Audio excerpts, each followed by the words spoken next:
My name is Tracie Jones. My name is Valerie Paget, and go ahead. We are walking from West Hollywood to San Francisco in opposition to the passage of Proposition 8. Where are you visiting on your walk? Well, We started in West Hollywood, and we walked to Santa Monica.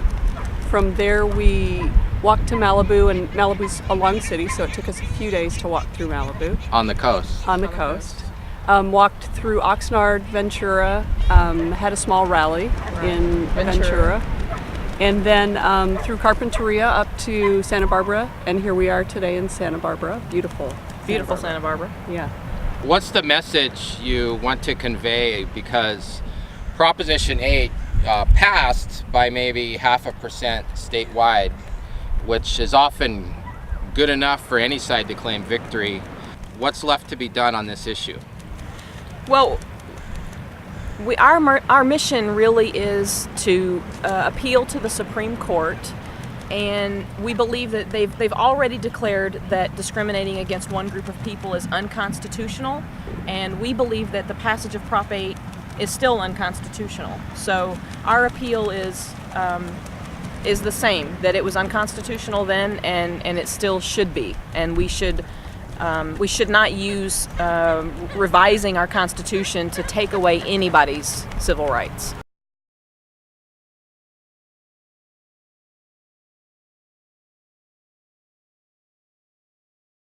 Prior to November 4th, there was the sense that nothing like this would ever happen, that this would not pass, that California, of all places, was beyond this and forward-thinking. And on November 5th, when it appeared that the proposition did pass, there was this sudden uprising, I guess you would say, of disbelief and anger that we are tired as gay and lesbian individuals and couples and as a community of being treated like second-class citizens. And we wanted to take that voice and sustain that voice, put a face on that voice, and bring that up through the cities of California to the Supreme Court. Whether that influences the Supreme Court, whether or not they take that into account, the face of who is being discriminated against, that will be determined by them, I guess. But there also is, in doing that and in appealing to the Supreme Court, one of the vehicles we're using is along the way we're taking pictures and we're doing a kind of little video clips of people asking them, if you could speak to the Supreme Court directly, what would you say? And it's amazing, all of the different clips that we've gotten.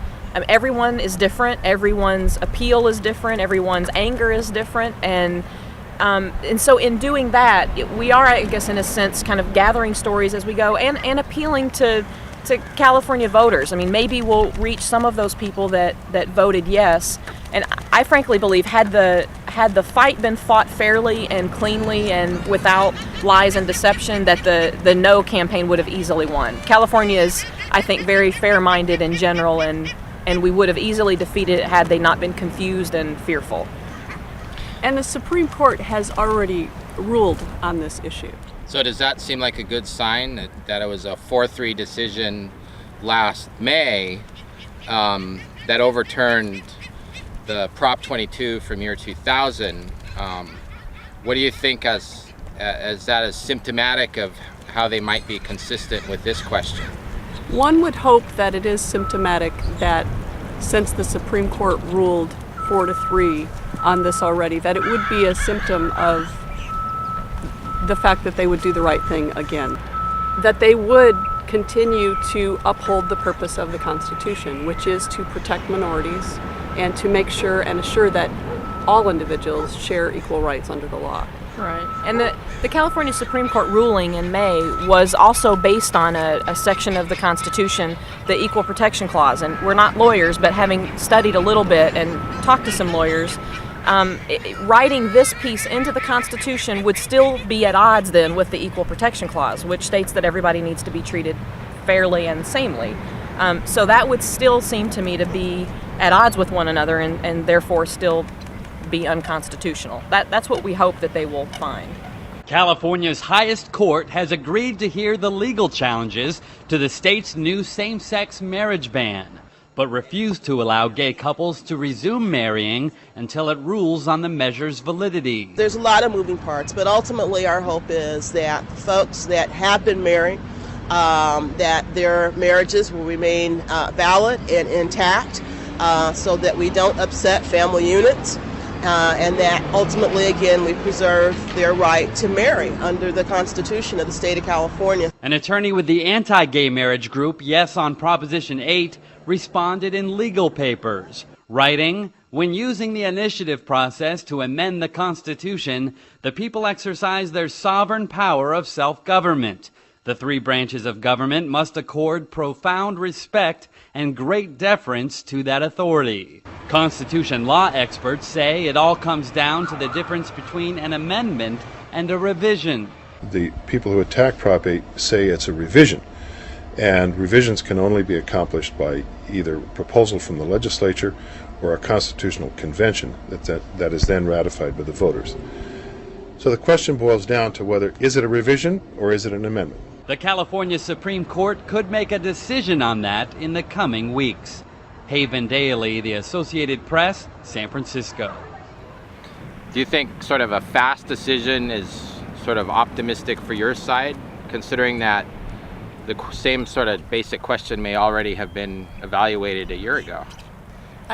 There is the question of if this is a revision to the Constitution, that the Supreme Court would need to rule on that very quickly. And I would hope that because they are responding so quickly and hoping to have a decision by March, that would indicate that this was not done properly at all, that there has to be some kind of legislative approval for anything of this magnitude to be incorporated into the Constitution, and that it wouldn't be an amendment, that it's obviously a revision. Right, so they wouldn't necessarily have to undo the will of the people, which is what I think a lot of the argument is, that they, that would be a bold step to undo the will of the people.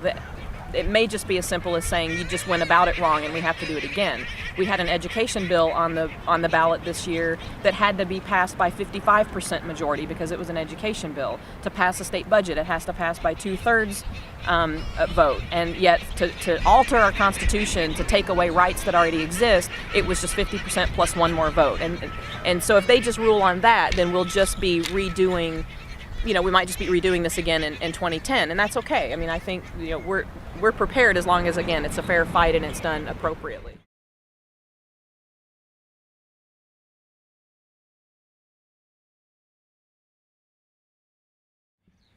So you have this website on your sign, revoke8.com. What's that about? We developed a website, Revoke8.com. That's really been just our vehicle for people to follow our progress, to get involved, to come join us walking, which a few people have done, to send us their own letters and videos, which we hope people will do, that we're gathering along the way to, again, tell their stories. And it's really more an awareness tool for us to let other people be involved. Not everybody can take a month off of work and walk to the Supreme Court, and we decided it's something we needed to do. But we want people to be involved and to feel like they can participate as well. On our website, we've received an enormous amount of support in forms of just notes of encouragement, of people offering lodging and food and transportation, and it's really been quite overwhelming. In the short period of time that we decided to go on this journey to current day has been just a few weeks, and the amount of support that we've elicited on the website has just been overwhelming. Yeah. It's quite moving. When do you expect to arrive in San Francisco? We think that it'll take about 30 days from the time we left, at least, maybe 40. It just depends on the route that we end up going. And we left last Tuesday, so sometime around the 20th of December, give or take a few days.